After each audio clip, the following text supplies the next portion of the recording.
So first order of business, approval of minutes for the 26th, which I sent out to everybody. I'd love a motion. Make a motion to approve the minutes. Is there a second?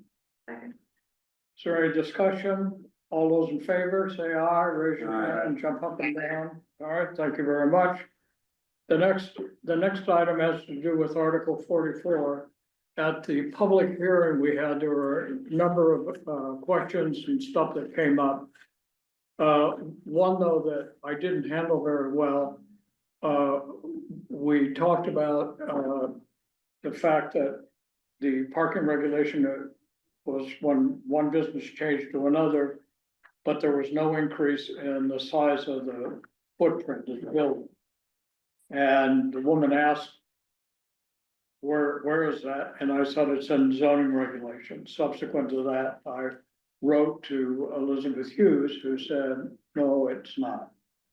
And an earlier version of our article, that was included as part of the motion. So I would like your approval to just amend the motion simply by reinstating the clause.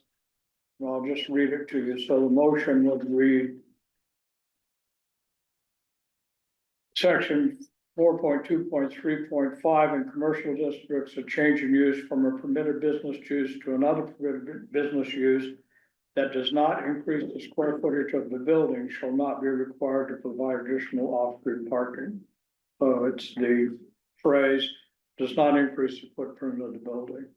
And I think that was our original. That was the intent anyway. Yeah, So so, if there was a vacant unit and you came in and rented both units. That would be okay, so you're not increasing the size of the building, you're just increasing the square footage of that leased premises. no, if it was No. two With the separate, units, they would have to stay within. the parking applies to a particular unit. So if you've got two units, if it was two different businesses, yes, but if it's one business using both spaces, So I guess, didn't you just reference the square footage of the building? yeah, the building that is associated with the enterprise. No, but I'm I saying, understand what you mean. Ooh. He could be right. Well, how would we say it instead? well, I think you're talking about change of use for that particular. That occupy, the space they occupy. Correct. We don't have to solve it here. Businesses coming in wouldn't require a change to, they can expand the footage. What if you just said of the square footage of the unit in the building? Of the unit in the building. What about of the business? But that occupies a unit. Whatever. But I don't know, whatever the issue is, I don't know if unit is a, I would just, why don't we just authorize you to, look at the bylaws and conform it check to. with Elizabeth. Yeah, think- whatever, I think the point is, we just want to talk about units as opposed to the building. Right, okay, so is there any objection to that, authorizing me to confer with Elizabeth and make sure we have the right language, but the intent is quite clear, correct? Yes. Yeah, All right, thank you very much. I think I just did item number 4, the planning board public hearing. I thought went very well. There was no real questions on Article 43 to speak of. And there were questions about Article 44 that came from a woman essentially who lives in the neighborhood and is concerned about parking. But I think we've done 2 things that has addressed what she talked about. We got rid of the residential component and the square footage. So to me, it seems if a building had 5,000 square feet and the new one's got 5,000 square feet, it's a likely magnitude change in parking would be relative. The only example that came up was a fellow, I think from Middle Street, who talked about karma. And the karma took. That's a whole different ballgame, because that wasn't even a change of use. So, Right, but I think what he was saying was, had that been a clothing store. And it became karma, but I mean, but I'm just saying, for the record, Yeah, in watching it was one of those things where you go, well, but if it was a clothing store, it was Karma, the issue that would get them would not be parking, but would be oh, tons of issues. sewage. and, Oh, God. You know, stuff like that, so they. Yeah, it doesn't, if it changes use like that, it was an entirely separate process, I think is. Yeah, if it went to a restaurant, there's all kinds of additional, Oh, I agree. Oh, I agree. So I guess, And they allow the parking anyway, so what's the argument still holds. so I guess I'm confused now. Are we talking about this being, what is this addressing? A change of use or not a change of use? change in use. Okay, so simple thing is that although the use changes, if the square footage does not change, then this would not require a new assessment of parking. It's an and though, if the building changes from one permitted use, a retail shop, to another permitted use, a service, a nail salon, and there's no change in the square footage, there's no parking. Okay, so I'll confer with Elizabeth and I will, and Chris, I see Chris is on now, that's great. I'll confer with her and I'll confirm in an email to you what the revised language is. The second, our representation to the Land Use Committee. Beth, I'm gonna put you on the spot. We have had 3 people who have been nominated or indicated their interest in serving on this committee. And what I propose to do, and it's a proposal, is for each member of the committee to send their vote to Beth. And then Beth can just add them all up and send it to me. Is that something you'd be willing to do, Beth? Yes, sir, absolutely. Okay, so I was nominated, Mark and Tiffany. So me, Mark and Tiffany, so just vote. I think any of us could represent the committee very well. I just sent along the land use definition from, I think it was from Mary Hardin. So if you could do that and do that just as I would hope you would be able to do it today, because there is a deadline tomorrow on it. There are 2 questions. So are members who are not in attendance allowed to vote? And then the only other thing I would say is that although I know a little bit about the candidates, I think each should submit qualifications and reasons. Yeah, So, and I'll add to that, knowing that if you're interested in doing it, correct? Because Yes. sometimes we've had like asks to be on different committees and no one raises their hand, which is why I raised mine. Having said that, I defer to you because I think your knowledge for this committee is more expensive than mine, so I'm happy to have it between the 2 of you. Because I was like, look, if I was coming at it more from, if we don't have representation, I'm happy I to think we should- represent us, I but think we should also stay. recognize. You should stay. Sorry. yeah, I think, so I wasn't able to find the charge. I sent it out on the information meeting for the 23rd. Okay, So when I get home this evening, I will resend the charge okay. along with the notion to vote. Do you think we need to, Well, I think we should just, so the only thing so if this were, so if I were to present why I'm interested, I just think that we need to stress that when it comes to land use, I think at least, my interest is prioritizing municipal use and commercial reasonable development. And the forces of housing seem to be omnipresent, seem to be well-funded, and I think you need the right personality and the right advocacy to really stand up for, you know, both of those 2 issues. So, you know, when I think of like 2229 Main, no analysis was done as to what would it cost? What would you put there?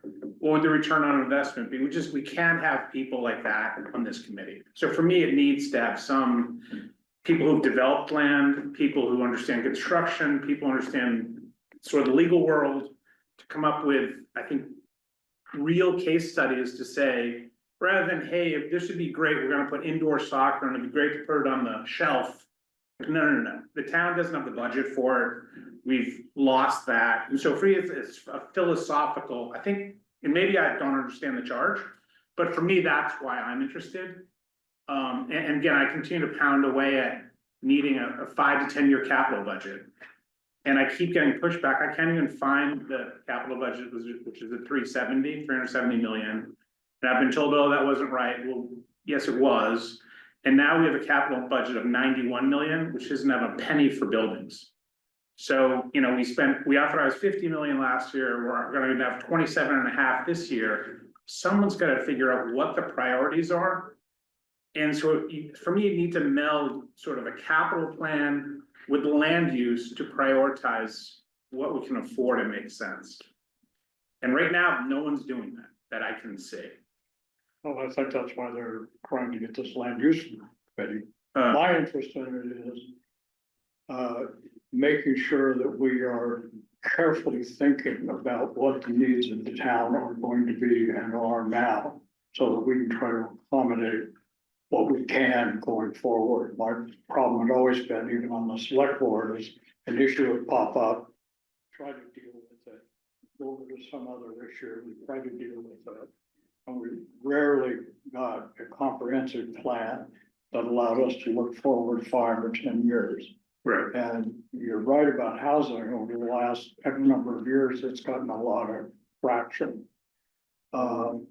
But there are other needs, as you've articulated. My interest is just that we get as big a picture as we can, so that we really thought carefully about the long run future of the town and what it's gonna need for us to continue to be prosperous. And so that's. and the other thing I'd add is, I would love for, if we're looking at potential development and if it were feasible, I still believe, number 2 or 3 priority of this committee has to be expanding our sewer capacity.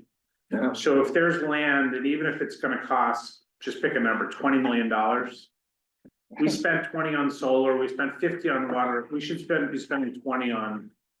So, you know, I think it's more like 15 seconds. whatever it is, but my point is, I guess, that, you know, hopefully. Expanded sewer capacity, municipal, facilities, DPW, fire, police. And then again, if I'm given the choice between, you know, sort of a commercial piece of property or commercial development that's not gonna put more stress on our schools. And some of our sort of services, then I'm all for that. Do you wanna? I think like the point of view I was taking was similar probably to what both of you were saying, which was thought as an opportunity to intersect a lot of the issues that we haven't been able to quite overcome on this committee, sewage being one of them. How do we balance the needs of our commercial districts with what does seem like an omnipresent pressure for housing? Is it an opportunity to think more versatile? I know that in looking at the chart that you did send out, it did talk about these other buildings that have fallen into disrepair and how do we elevate those issues that might be less sexy to talk about, but are equally as important. I think it talked about how the police department needs a new building, our public works team needs a new building, just elevating those interests of the town, and saw the land use committee as an opportunity to note how those public services and how some of those uses factor into the economic vitality of the town, how everything is sort of interconnected. So I think we're very similar in our points of view of how we're looking at that committee being an opportunity. Do we know how many seats are on the committee? Not ours? No, on this land use Don't committee. know.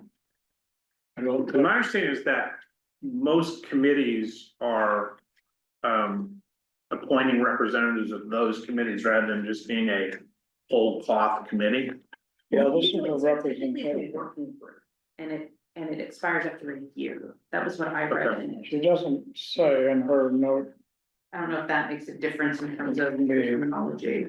Because I mean, candidly, it would be awesome to get like 2 or 3 of us on this committee. Yeah, And if I'm happy to go as a citizen, I'm happy to go as a, Here we go. One, so a select board member, a school committee member, Public Works, MCI Advisory Board, 2229 Main Street, Affordable Housing Trust, Economic Vitality, Recreation, and 1 member at large appointed by the select board. Additionally, the finance committee will appoint a liaison as an active participant, although a non-voting member. So 9 people plus the liaison from the finance committee. So what I'll do when I get home is I will send the committee a note, I will reattach the charge. And ask them to, it's gonna have to be a tight turnaround though, it's gotta be by 4 o'clock tomorrow, so I can get. You know, something to the select board by the I- 4:30. what's the charge? I hate this. Yeah. Just, is it like, it looks like the 20-second elevator pitch of the. my understanding was that it was meant to take a look at just some of these. I have it right here, Yeah. I'm happy to. The purpose, Concord faces the critical challenges delivering services for its municipal departments due to limitations of existing facilities. Is identified in the 2020 municipal facilities assessment, renovation and expansion. Are not necessarily an option, consolidation of administrative offices also a consideration. Yeah. Given these considerations, the Concord Land Use Working Group has 2 objectives. Phase 1 will develop recommendations for the location of new municipal facilities, public works, police and fire. Phase 2 will review the options and proposals for each of the individual land use sites to see how they roll up into an overall plan, calling out areas where there might be overlap or interdependencies that should be considered and reconciled. I mean, just based on that, I'm puzzled as to why 229 Main Street would even get a seat. Not my, There seems to be a conflict, there's no affordable housing, we're talking about not on the municipal select board. development, but, Can't okay. tell you.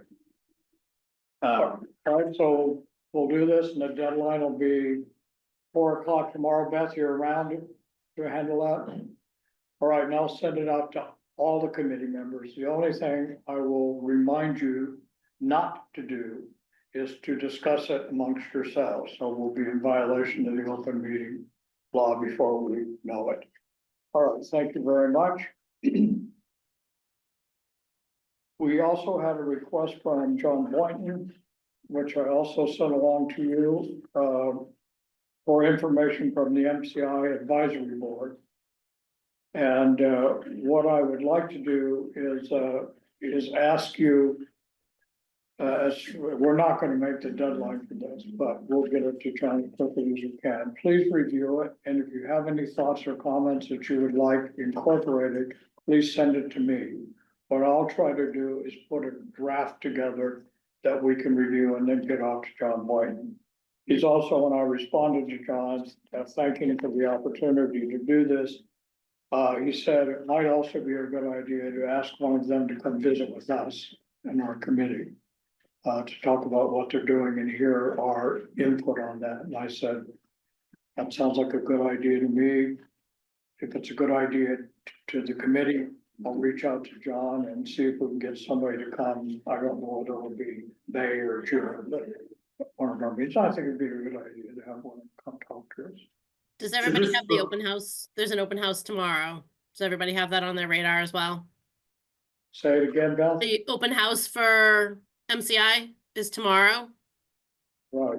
The first one. Did they postpone that? I thought I No, got they an just email that changed the location. So the 3 to Oh, 5 okay. is at Giroux and the 6 to 9 is Harvey Wheeler. And then the second one is May 28th. Correct. So, where is the committee? I thought that the committee was going out to consultants or others to propose ideas and sort of make pieces of the puzzle fit. Do we know where we are in that process? Linda, can you help us? Sure. So yes, we retained consultants and they have completed several things on the contract. They have done a study of the existing conditions of the prison property. They have created a website, mci-concord.org, I think is the location of that, that has a lot of information and answers to questions as well. And they now have begun a more formal outreach process, of which the meeting tomorrow, there's one in the late afternoon and one in the early evening. We'll be looking for the community to express their priorities in terms of what the site should be used for.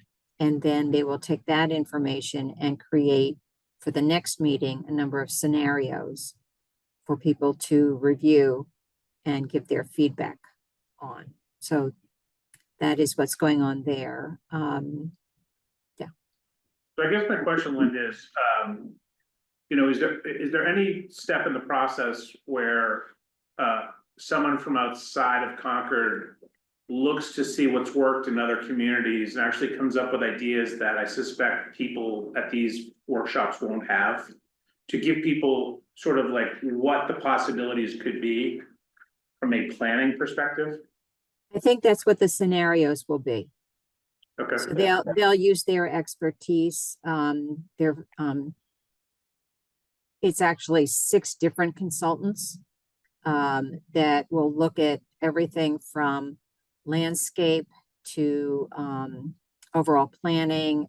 In addition, economic feasibility will be important. So yeah, they have presented a number of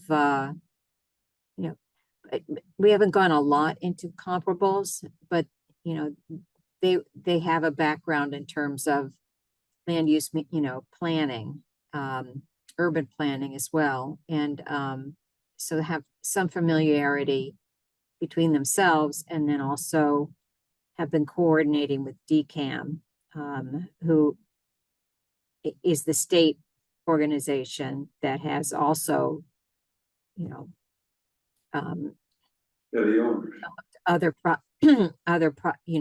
with other communities, similar type, properties or, hospitals, prisons, etc., for reuse. Okay. Are they still Linda- under the time of something to be done by June or something? Or is that are they still under that pressure? Oh, it's not so much pressure to do something as pressure to do as much Use the as we money. possibly can with the funding that we received from the Correct. state. Well, And those so, things kind of go hand in hand. but it's just that the timeline of using the resources that we have, and the movement forward, not mostly of the consultants, but of the state departments we're working with, especially the Department of Transportation and the renewed interest in changes at the Rotary and Route 2. Those are on a different timeline. So we have somewhat a disconnect there. Again, we're using as much of the resources that the state, through our representatives, has been willing to provide, but we can't seem to be able to bridge that beyond the June 30th, expiration of the fiscal year. So I think that's why there's Article 33 being presented at town meeting to hopefully, reserve some funding should we need to go, further than what the money will carry us through June 30th. And that's primarily, the next phase would be is creating zoning, after we have hopefully community input that's narrowed down to a scenario that people would like, we have to zone for it. And then we would like to coordinate with the state because they'll essentially create a request for proposal from developers to develop the property, and we'd like to continue to be in the discussion and reflect the community's interests in the dialogue that they will have, where they'll ultimately select a developer or a group of developers to move forward and actually develop the property.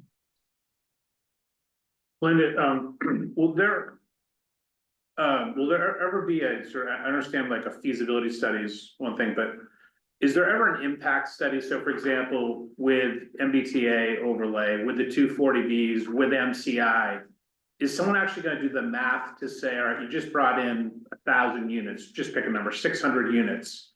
And the effect of the school will be X students, the effect of traffic will be Y cars, the effect of, other, need for police and fire.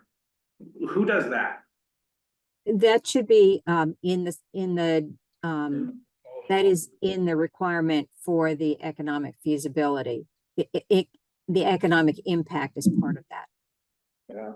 So not only, the impact to the town and our resources, but as well, the taxes that will be generated, by, either if it's residential tax rates or commercial taxes that will be paid will be looked at, as well as, will Concord's vision be economically feasible for a developer to actually develop that project, i.e., if we decide that we want to put 6 museums that aren't going to generate any, revenues for Concord because they're tax exempt or whatever, that won't be very beneficial to the town, other than, obviously would be wonderful culturally, but not economically. So they'll be measuring that plus, can a developer make money on putting up 6 museums or whatever? And who's the team for the town who says, and I suspect it's in verticals, right? So the school committee would say the impact is as follow, we can absorb it. The police will need so many new officers, the fire will need so many new officers, the DPW will need, who does that on the town's side? The consultant, there are actually 2 consultants as part of this group that are doing that economic feasibility study. Yeah. So, and they're interviewing all the town departments. And a group of us, just as a sidebar, from the select board, finance committee, me, some people in the town, the town manager, have visited 2 adjacent towns that have gone through a big development effort, Maynard Crossing, and Littleton, I think it's called The Point. And we met with town officials to understand, especially we were interested in these impacts. Right. So, thank you, Linda. Sure. Yeah, and if you have any questions, just send them into the MCI group or come to our meetings and ask them. I think we have a meeting on the 5th. So yeah. Thanks. Thank you. All right, updates. Do you have a survey update? Just real quick, Glenn and I met last week to see how we can partner with the chamber and the business partnership to use their email database to get more responses than we have. I have not connected with Mimi about a second push from her newsletter. But I think the long and short of it is we see it as the living survey, for lack of a better term, and can continue to find opportunities to promote and push for it beyond email. Glenn and I talked about using some of the social channels available to us through the chamber, and again, just try to have those profiles trickle in, and as data changes or is more substantial, I can come back and give another update on what those statistics look like in the next few months. Thank you. You talked to Tyler, or? Tyler and I have been going back and forth on email, but we have not connected yet in person to see about how we can establish an inbreak there. Glenn is always Yeah, on the chamber. yeah, no, exactly, and we talked about it, and he's connected with the business partnership as well. Yeah, And next item is communications, and Cato isn't here. So Greg, the next is the update on the support for the warrant articles. You've got the major thing out of the way.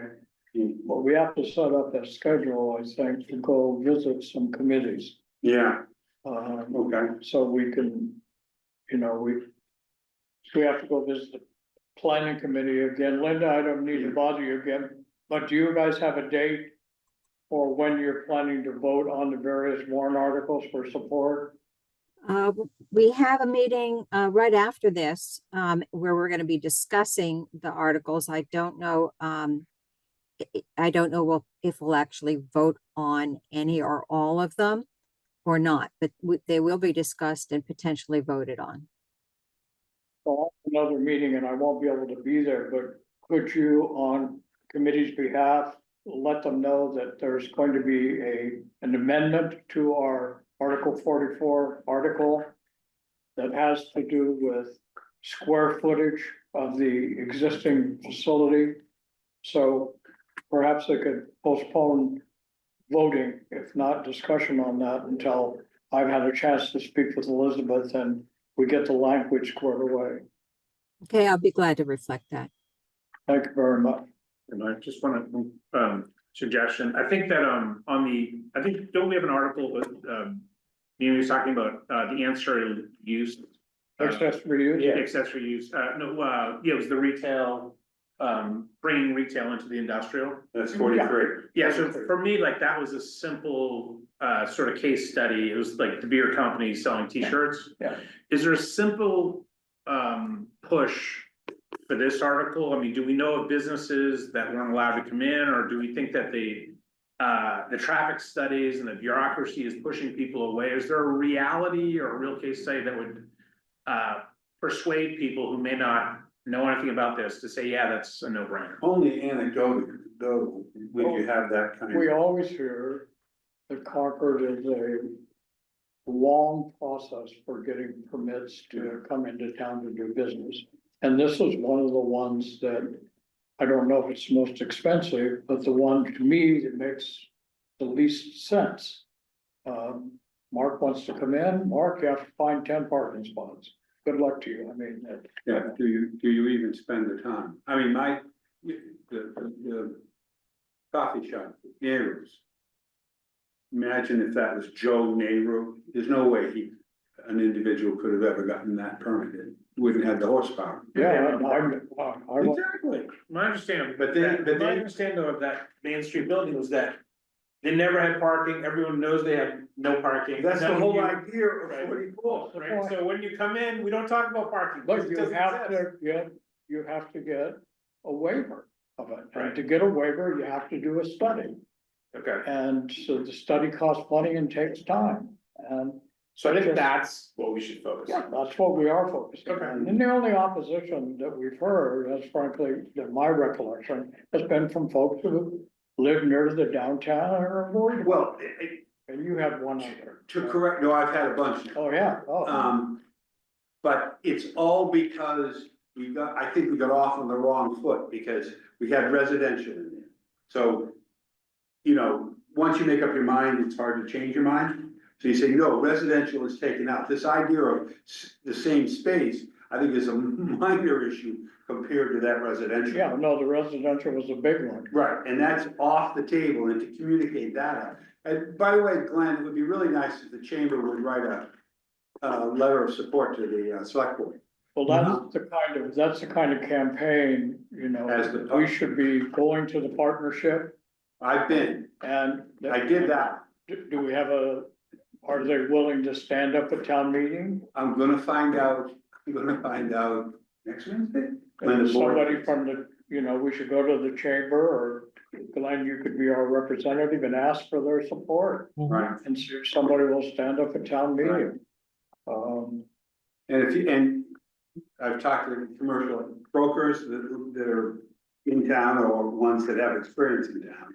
To say, if you write your experiences, that would be helpful to just fortify it, but whether people in business don't tend to like to get too. And I think it'd be real important to gain the planning committees, planning boards to support on this. They've been really good about listening and helping us and things like It that. also, let's be honest, at the meeting, they have an article earlier on, I don't remember the number. They got a number. Yeah, but they had that one Yeah, that parking. that's parking related, and that's all we're really talking about here. That if you watch Linda can probably, if she saw it too, it was back and forth. That article came up and somebody presented, I forget who presented it, doesn't matter. And they got criticized because, well, 44 is gonna say this, and then when we got to 44, it reflected back on Yeah. 30, 40 minutes ago. That meeting was going on forever. The chair had to pretty much gavel it to move it He was along. having a hard time. It was a hard time because there was a lot of misconceptions, what I Yes. think it is. All right. Don't you agree, Mike? It's a Yeah. misconception. Yeah. I really think so. Well, I think always success of town meeting is one, paying attention to public hearings, which I think we've done. Hmm. And then getting groups in the town to be supportive. Hmm. You know, the select board, I mean, I don't know what they're gonna do on that. But, you know, getting other committees and I think the chamber and the partnership are Yeah. two that were really, Partnerships, they just have to get a hold of me. okay, We can't do anything. Beth, you're up. There's some talk of dropping parking requirements, whatever, Say it again, Steve.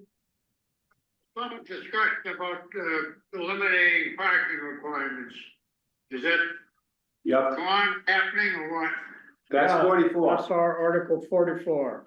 Eliminates parking requirements when you go from one permitted business use to another permitted business use without increasing the size of the enterprise. Right, yeah, If you remember, that's what we talked about at the Colonial Inn when we had the 250th presentation as well, remember?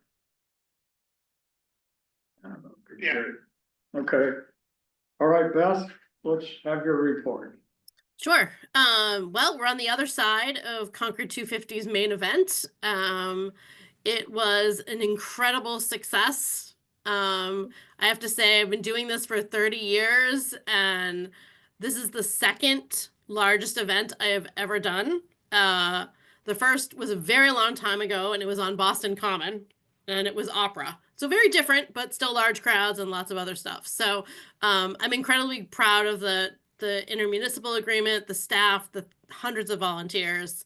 It really took an entire village of Concord to pull off something like that, and people celebrated, and they had they were happy crowds. There was minimal complaints, minimal protest, minimal everything, and I think the reason for it is because we spent 3 solid years preparing for it. Our public safety are out of this world supportive and planning. So it was really, really successful. Financially, the visitor center, the month of April will have exceeded the prior year in revenue. So we're celebrating our own little thing. We sold out of a lot. We sold every single tri-corner hat, every single shot heard around the world glass. Bark Heard Round the World was very popular for the dog clubs. So it was really, really an exciting time. And right now I'm seeing a trajectory that has continued up. So I am working on, for my year end, my fiscal year end, I am working on a 5-year look back and a 5-year ahead. Sort of looking at the trends, what we've seen in the past few years. Now we have a blip that's COVID. Now we have a blip that's April 2025, to sort of work around in terms of projecting. But all indications are travel is up. People are going to be celebrating the 250th all the way through 2026. I was on a webinar today with America 250, listening to some of their plans on a grander scale. All the way through 2026. So I think the ride will taper out a little bit, get a little less hectic, but I think we're gonna continue to see really high visitation celebrating everything we've done. The press has been amazing. And I think the most I'm proud of is how much press we got on the undertold stories. The goal of Concord 250 all along was to make sure that some of those less represented stories get told. So quite a ride, and it looks like it's going to keep going for a bit. Do you have any attendance numbers, ranges? So my and Captain Goldman, we circled around and we ended up at around 35,000 based on our combined experience. Certainly somewhere in the 30 to 40. And I base that on the occupancy of hotels leading up to it, the amount of breathing room walking through town. You could walk down Main Street, you could bike. You didn't feel like you were 30 deep watching the parade. You were only 2 or 3 deep, even at the North Bridge. And I think a lot of things played into that. The train was a really big bonus for us to have Keolis on our side. You know, yes, we did not have enough shuttle buses, but we also didn't have enough money for as many shuttle buses as I think no matter how much money and how much shuttle buses we would have had, we would have needed more. But they did work pretty effectively, though. They did. You know, we heard mostly positive. Yes, people had to wait, but you have to wait when you go to a concert or, you know, any other large event. And what's the verdict on the food trucks? Very successful. So they took a little while to take off, but they were like 10, 20, 30 deep in the middle of the afternoon. And the beer garden did really well. I did a post interview with the Concord Bridge about the economic vitality, you know, during and after. And my analysis is that the attractions, restaurants, retails that really proactively planned were creative, thought about. I'll use Revolutionary Concord and Discover Concord magazine. They partnered with a private building at the Wright Tavern to have a booth out there. They made a lot. They did really, really well. And that was, nobody told them to do that. They asked and they, you know, they were proactive. So those stores that did that, Fiorella set up a table out back by the food trucks, which was phenomenal because then they benefited from those crowds being in that parking lot. So I think a lot of Concord retailers did benefit, which is what we really need. We want them to benefit. Well, hopefully we won't have to wait another, 50 years for a beer garden. So what I have told everybody that mentioned it is you have to write to the select board, you have to write to the zoning, you have to getting that beer garden off the ground was my biggest challenge in terms of the permits and the usage and all of that. So I just work here, so to speak. I don't live here. I'm not a citizen. I can't vote. You know, it has to be the town. If the town people that live here want that kind of activity, they have to speak up and say, this was awesome. It kept the downtown vibrant. You know, there were people playing music on doorsteps and doing crafts on the lawn that was family friendly. It made people want to stay out past 7 o'clock and buy books at the bookshop and, do some fun activities. So I do think it was a roaring success. I think the block party was, I think the beer garden was, I think we learned a lot.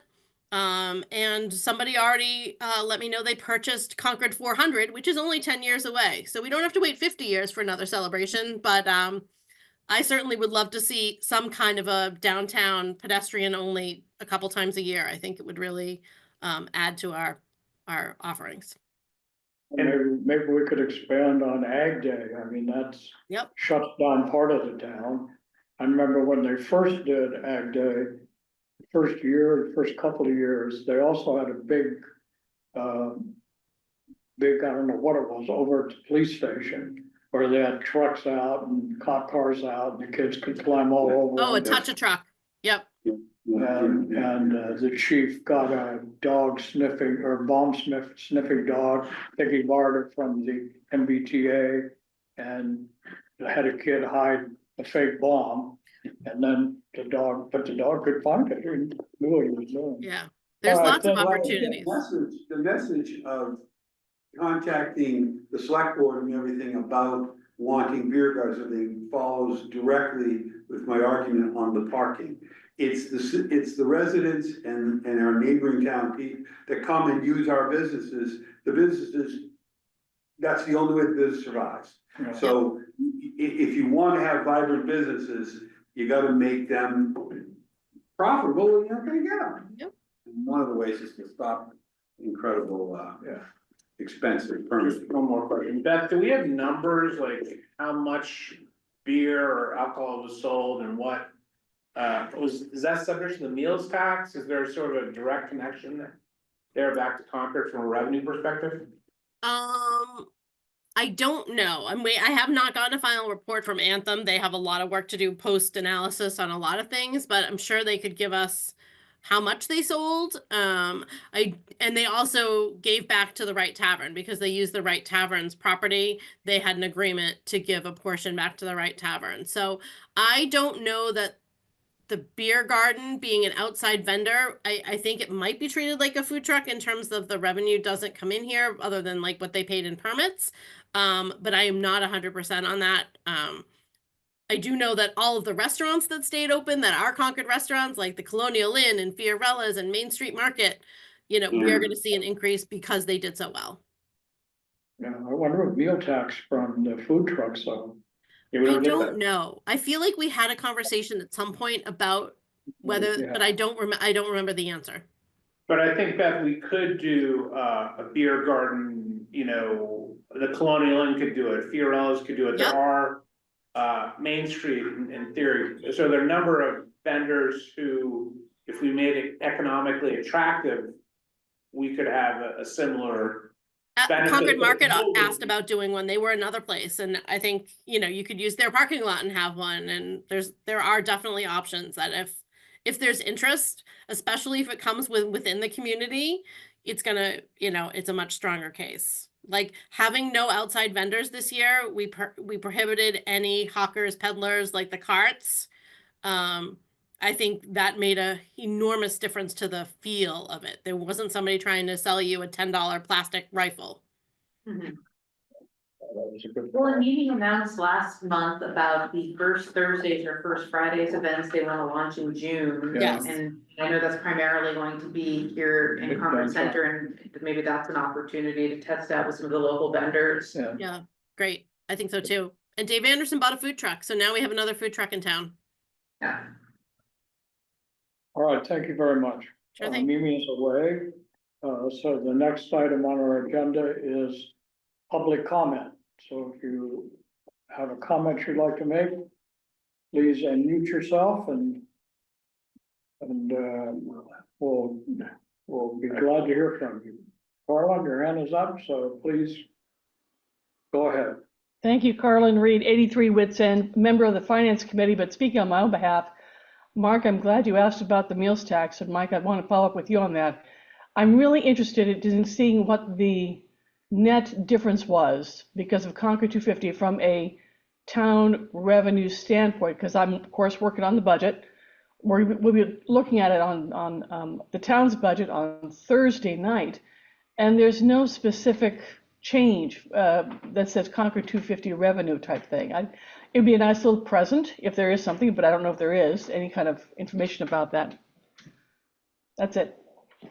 Good, thank you. Well, I think Carlin, if the answer doesn't come out the way maybe FinCom and EVC would like, I think we might be able to modify arrangements going forward so that our local restaurants could participate and we could make sure that we gain the advantage of the meals tax. Well, Someday- one of my concerns was public safety. Were they going to exceed their budget because of the public safety issue? It doesn't sound like it, but I don't know what the accounting process is for the entire project, which is what would be the most useful and most convincing argument from the FinCom perspective to say, yeah, this is a good thing, we should do it again. We had local businesses participating in the food truck area. Steve was there. That's what I was Okay. just gonna say. We did have, and Mimi with that grant project was able to get equipment for people that were Concord businesses that wanted to. So the offer was there. And that, to my point, that the Concord businesses that took initiative, went to the classes that Mimi offered for free and Melanie offered, went to those meetings, came up with a creative idea. Those are the ones that really did benefit. And then that benefits all of Concord. So the ones that were afraid, you know, maybe this is a good thing for them to see that it was successful, that we would much rather have our, you know, I didn't buy any food that weekend from an outside vendor. For my staff were fed by Camellas and Concord Market, you know, so we intentionally did that, and that was true about a lot of businesses. So I think Linda has a comment. Linda? My recollection is on the food trucks, that if the food truck is resident, you know, where they're registered, then that's where the taxable income would come. But if they're registered in another town and just, you know, make it their opportunity to come into Concord, that would go to where they originate. So it Yeah, wouldn't come to the town. That's right. That's right. Right. I don't see any additional hands. All right, the date for our next meeting is, Yeah, can I just throw something out for people to think about is. Sure. I think we maybe should let the select board know that we would appreciate it if they would. Much like the Anscombe Committee, get a group together to work on with the EPA and the DEP on our regulations.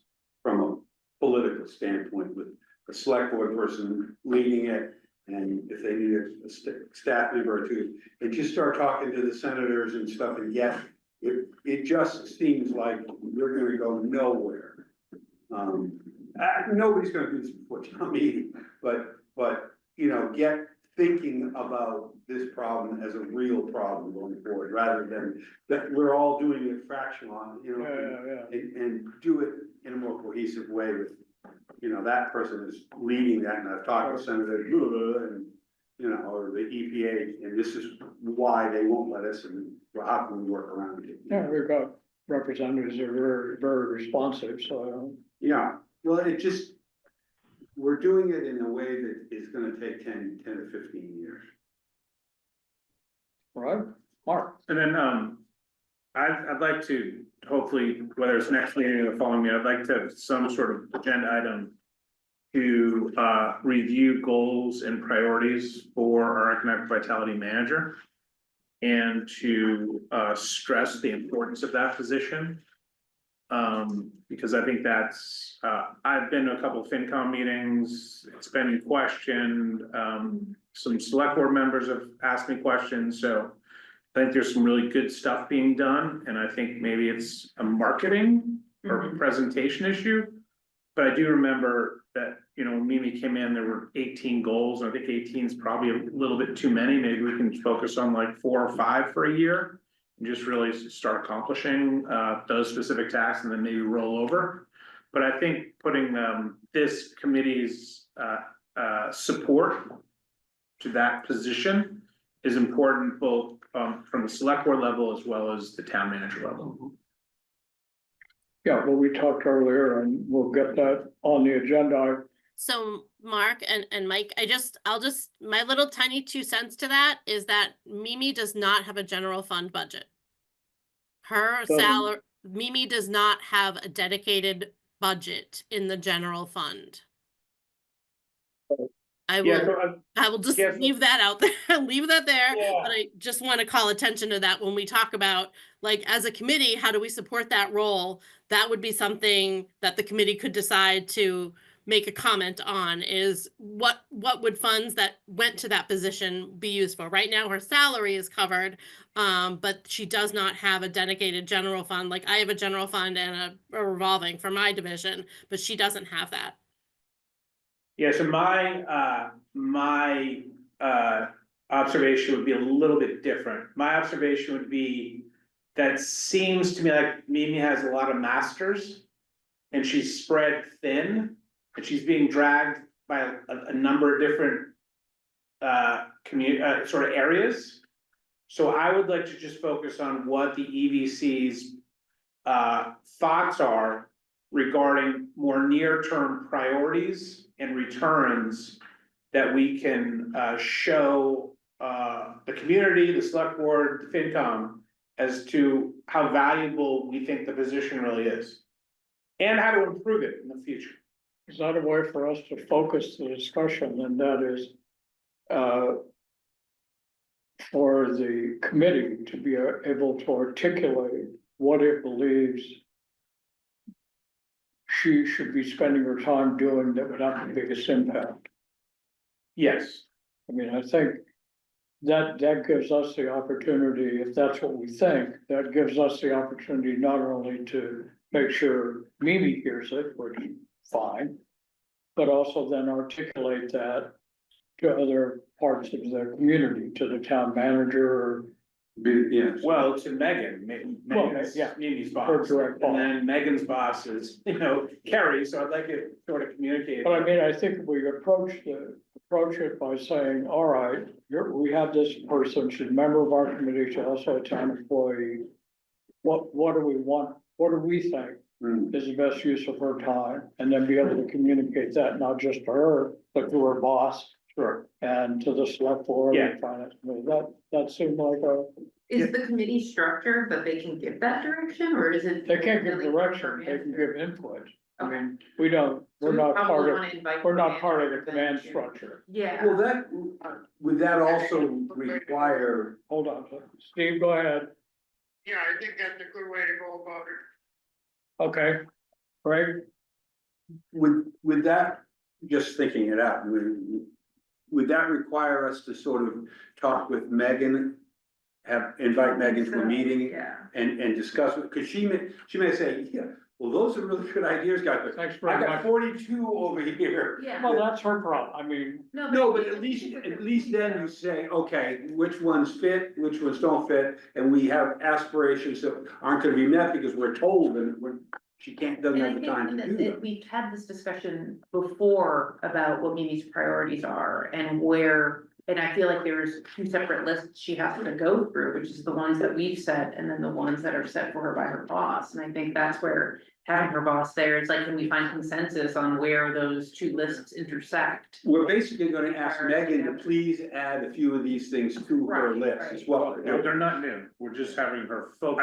I didn't mean they're new, but No. add them to the list that Megan's going Prioritize to them. prioritize. No, but add them to Megan's list if they're not on Megan's list. Yeah, And Megan may say, I can ask her to do these three, but those two I can't see as Cause important. like even with the business survey, I don't know that that was necessarily a priority for this committee per se, but it was something that Mimi expressed would help her role. Which is why we decided to take it on, because it was almost like administrative support to pull together more customer profiles that she couldn't do on her own. Right. And so I think that's a good example of where we were more supporting the priorities that she had set for her position, which is different than supporting any priorities that we see, such as say, like, hey, let's really lean into this EPA discussion to get our arms around it.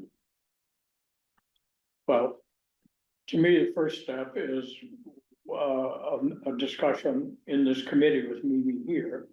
Yeah. Talking about having her say what's on her plate as near as she knows, and having us be able to react to it. Yeah, And then I'm a little politically sensitive in the sense of, I would ask the question, would it be helpful to talk to your boss about our view of the use of your I time? think we should I would say bring her boss in right away, because what we're asking is, what is the strategic vision for economic vitality from the town versus the strategic vision of the committee, and are they Well, aligned? we're a select board committee. Yeah. We're not a town committee. Okay, so let's, so a select board committee, but I think like the question is alignment, and I think bringing in the larger economic vitality management team is okay to ensure that the vision that Megan has set aligns with the vision that we're setting ourselves or responding to. So you wouldn't have a first meeting with Mimi and us talking about her priorities? I mean, I don't wanna put it in a position that, I feel like it's not necessarily, like, we don't wanna, of course, step on Mimi's toes by any stretch and feel like we're skip leveling or whatnot, but I feel like what we are really after is the alignment that's been set for the town by the Economic Vitality Department. And so if we feel like we want Mimi to speak to that first, and then have an understanding of that, and feel like we have follow-up, or we would like to talk to the whole, which I think it's a 2-member department, but like we wanna talk to the whole department. But I think that it's, So I we guess all, I might be interested in hearing from Mimi what she believes her functions yeah, are, and discuss that, so that we can go from that and see, and then get Megan in, and I don't know if I'd go right to Megan Yeah. and without me having I don't wanna step a on chance to say, anyone's define toes, what you but are, then we can say, Megan, but I wonder For if like me, they it just seems come to feel together, this. but I wonder if they just What come together as So, the 2 members I running can, that business.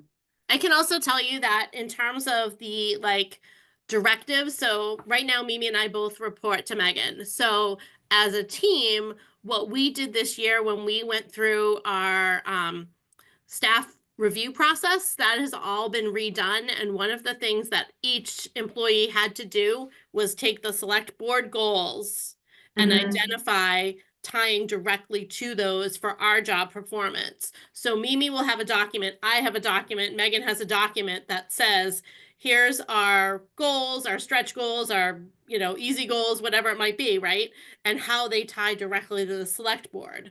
So that also might help this committee to recognize that we as employees are now doing a much better job evaluating our priorities based on the select board goals. So that might be helpful. And in terms of like who goes first, we're all part of the same team. So Megan and Mimi and I, we developed these things. We all went through this process of looking at the select board stated goals, looking at our job goals, and figuring out the alignment. And I think that alignment word is key.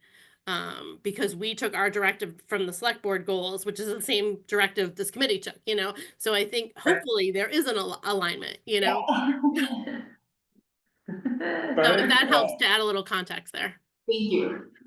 I guess if we're really a sort of liaison between the business community and the select board, I'd like to understand what Mimi and Beth, you guys are working on today.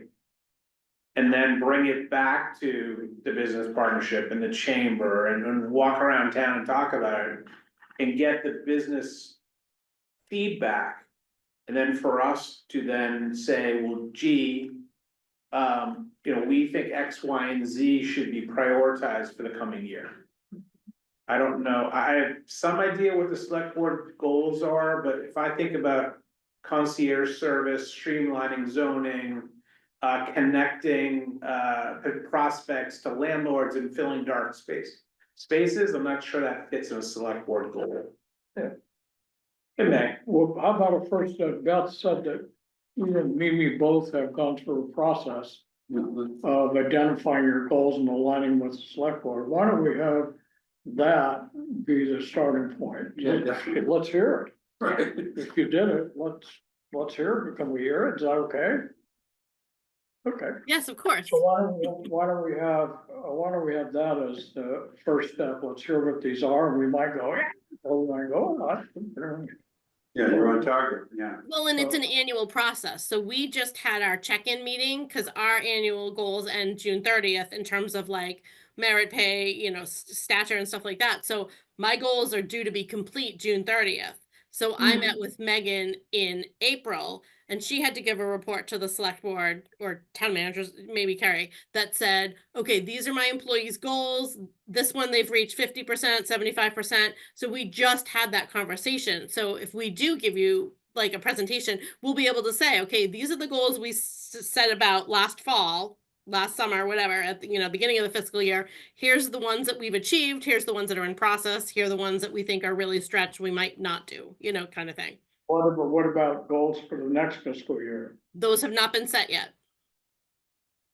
So that's our opening. But who Right. sets them? If the select board sets them, then it trickles down? So the Mhm. select board set their goals, then the senior management team was asked to create their goals based on the select board goals, and then it trickled down to the individual staff.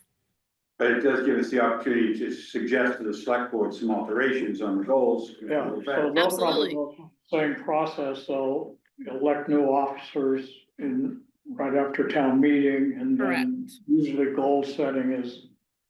Pretty quick, So I think we can use this next meeting to get ourselves up to speed, yeah. right? Hear from Beth and Mimi. And we should be prepared to hear from us too. I mean, Do we need, what do we think? Yes, Steve?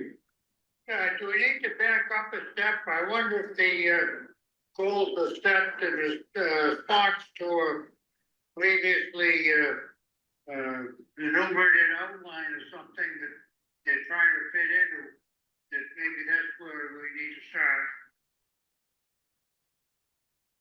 Sure. Got that. That's maybe- longer term goals? So I wonder if they set goals on the moment outline they've been given, it maybe not in the right direction. Well, if we hear from them, we'll know, Steve. I think that's the whole exercise, is to hear. Hear what their goals are, and then that would give us a chance to give our input as they think about goals going forward, And give input to the select board. Yeah. In that regard. okay? All right, next meeting, May 21st. At 4:30 here in this room, I'll confirm all of that. And hopefully we won't have the same kind of confusion in May that, or, You know what I think we should do is we could. Because we have, and I'm as guilty as all. You have to respond. No, it's not elective.